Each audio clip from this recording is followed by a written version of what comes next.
샬롬! 우리가 어제 믿음의 분량대로 지혜롭게 판단하고 선택해야 한다라고 말씀을 나눴는데, 로마서 12장을 통해서, 그렇다면 우리의 헌금은, 지금 예배와 재물에 대한 이야기를 하고 있는데, 말라기가요, 우리의 헌금은 우리의 형편에 맞춰야 될까요? 아니면 우리의 믿음의 분량에 맞춰야 될까요? 말라기 3장 7절부터 11조에 관한 이야기를 하고 있습니다. 이것은 어떤 성전에서 드리는 제사와 약간 별개기는 하지만 결국은 같은 맥락이라는 거예요. 제사의 핵심도 제물에 있어요. 그러니까 무언가 거기 이렇게 제물이라는 것, 11조라는 것을 단순히 어떤 돈이라는 개념으로 보기보다는 내가 하나님께 헌신한다, 나를 드린다 라는 개념인 거죠. 그 제물을 드렸지만 그게 뭐예요? 나를 그 제물과 함께 드린 거잖아요. 가인과 그 제물은, 아벨과 그 제물은 안 받았다, 받았다 이렇게 한단 말이에요. 그렇기 때문에 하나님은 우리가 드리는 제물을 통해서, 우리가 드리는 그 예배의 모습을 통해서 우리를 받으시는 거예요. 나와 하나님과의 관계를 보시는 거예요. 그리고 내가 정말 하나님과 가까워질 의지가 있는지를 보시고, 내가 하나님을 얼마나 믿고 있는지, 하나님이 정말 믿는다면, 천국이 정말로 있다고 믿는다면 그 나의 믿음을 또한 보시고 나의 사랑을 보시는 거예요. 보실 뿐만 아니라 그런 어떤 내 믿음의 표현, 사랑의 표현, 그 관계의 표현으로서의 예배가, 물질이 드려졌을 때 그것을 통해서 관계는 더 깊어져 갈 수 있다는 거죠. 어떤 남녀가 이렇게 사귀는 데 있어서 돈이라는 것이 어떤 역할을 할까요? 잘못하면요, 돈이 방해가 될 수 있습니다. 저 여자가 내가 가진 돈 때문에 나를 저렇게 따라다니는 건가? 좋아하는 걸까? 이런 의심이 들기 시작하면 이게 멀어질 수도 있는 것입니다. 그러나 물질은 대부분 이렇게 사랑하는 관계에 있어서 사랑만큼 표현될 때, 그 사랑을 표현할 때 물질만큼 또한 이렇게 표현하기 좋은 것이 없는 거예요. 왜냐하면 물질을 통해서 꼭 내 마음이 표현되는 것은 아니지만 물질은 소중한 것이기 때문에 내 소중한 것을 내어놓는다는 것을 통해서 저 사람이 나를 이만큼 사랑하는구나를 또한 알 수 있는 거예요. 또한 내 스스로도 내가 정말 이만큼을 내놓을 만큼 저 사람을 사랑하는구나. 정말 내 정말 신장을 빼줄 만큼, 그런 거 있잖아요. 내 피를 빼줄 만큼, 이런 거예요. 내가 이만큼이나 사랑하는 거예요. 이렇게 뭔가 보이지 않는 그 사랑이 보이는 것을 통해서 증명될 땐 그것은 내 사랑도 더 확실해지고 견고해지는 거고요. 상대방도 그것을 보면서 이렇게 확인하는 거고요. 그러면서 관계는 더 깊어져 가는 것입니다. 그래서 신앙은 표현돼야 돼요. 관계는 표현돼야 돼요. 사랑은 표현돼야 돼요. 표현한 것만큼만 사랑이에요. 내가 마음은 있는데,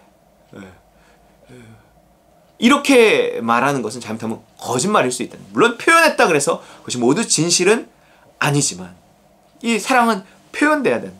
우리가 예배를 이렇게 드린다는 것은 하나님 앞에서 내 신앙을 고백하는 거예요. 표현하는 거예요.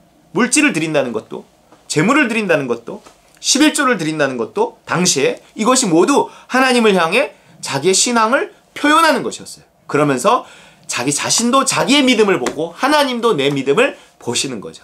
아브라함이 이삭을 바칠 때 그것을 통해서 자기가 하나님을 얼마나 신뢰하고 사랑하는지를 확인하고 볼 수 있었고, 하나님도 네가 나를 사랑하는지 내가 이제야 알았다.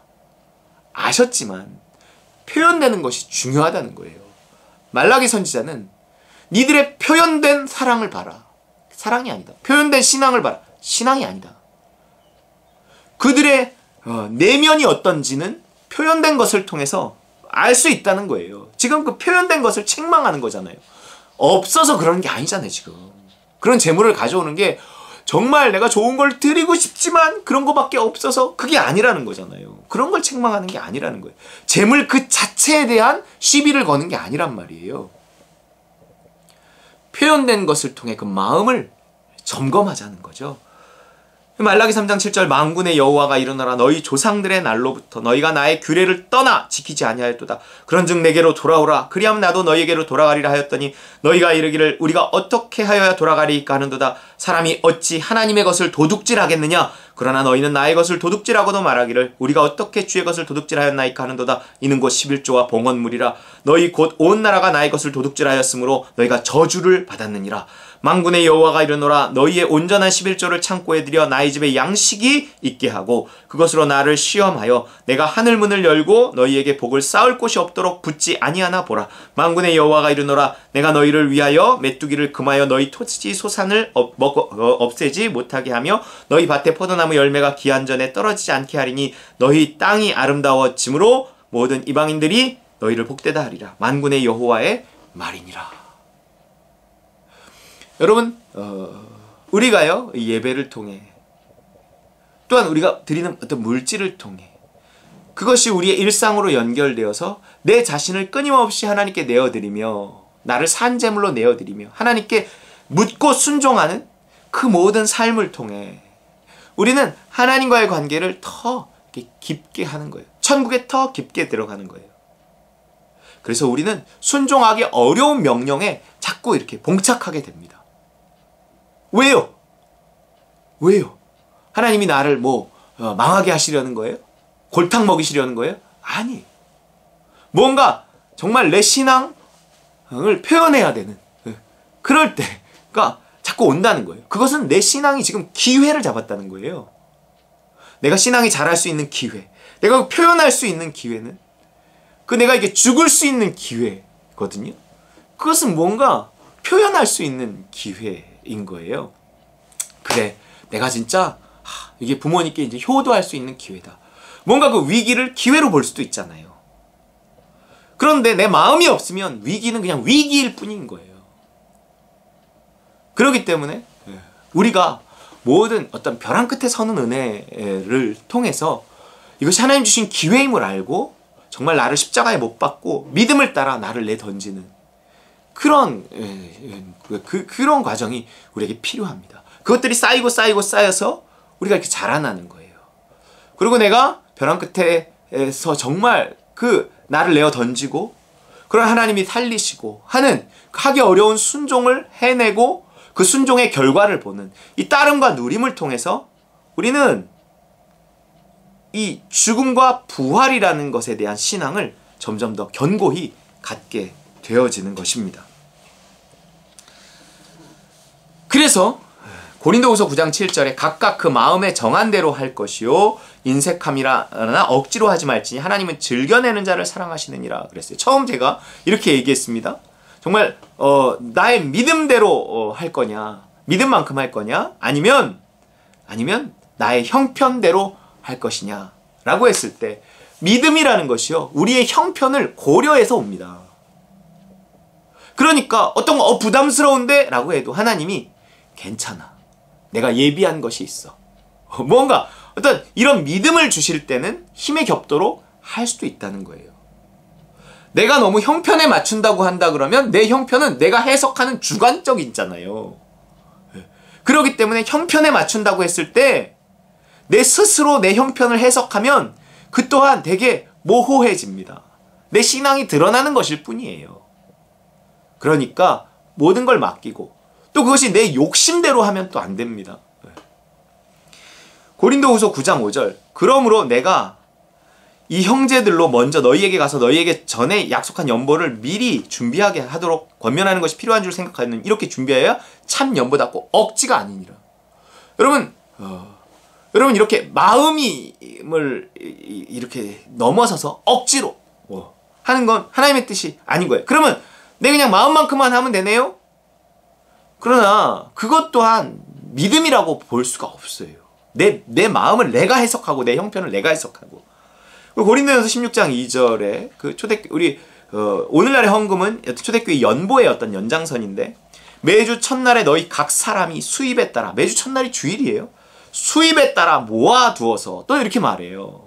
내가 갈 때 연보를 하지 않게 하라. 바울이 교회 헌금에 대한 어떤 이렇게 주일날 헌금을 하되 수입에 따라서 또한 이렇게 구체적인 실질적인 어떤 지침을 주기도 합니다.